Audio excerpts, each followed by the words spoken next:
ფოთში მხიარულთა და საზრიანთა კლუბების სასკოლო ლიგის ჩემპიონატის ნახევარფინალური შეხვედრები შედგა. 7 წევრისგან დაკომპლექტებულმა ჟიურიმ 5 საუკეთესო გუნდი გამოავლინა.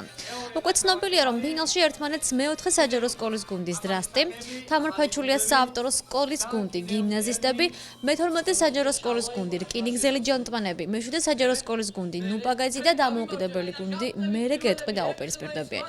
წლებია მანსაკანს ფოთის მოსწავლე ახალგაზრდობის შემოქმედების ცენტრი ატარებს. 4 გუნდიდან გადადიოდა 2 გუნდი, მიმორ გუნდში შევდიოდი ჩვენ მე-4 სკოლის გუნდის დრასტი. ძალიან წარმატებული დღე გამოდგა გუშინ ჩვენთვის, რადგან უკვე პირველად ჩვენი გუნდისთვის არის ფინალი. რავი, წარმატებებს უსურვებ ყველა მონაწილეს.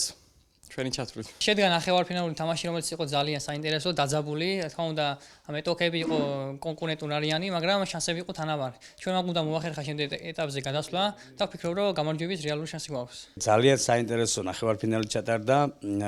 ორივე ჯგუფიდან გამოვლინდა 4 გამარჯვებული, მესამე საუკეთესო ადგილოსანი დავამატეთ 4 გუნდს. 5 ფინალისტი გვყავს.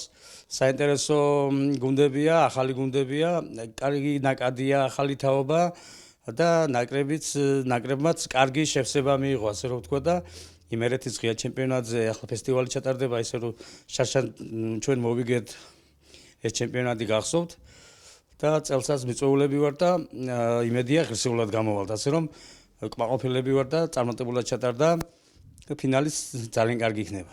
ახალ გუნდები ფინალური შეხვედრებისთვის ემზადებიან, რომელიც გაზაფხულზე აპრილის თვეში შედგება.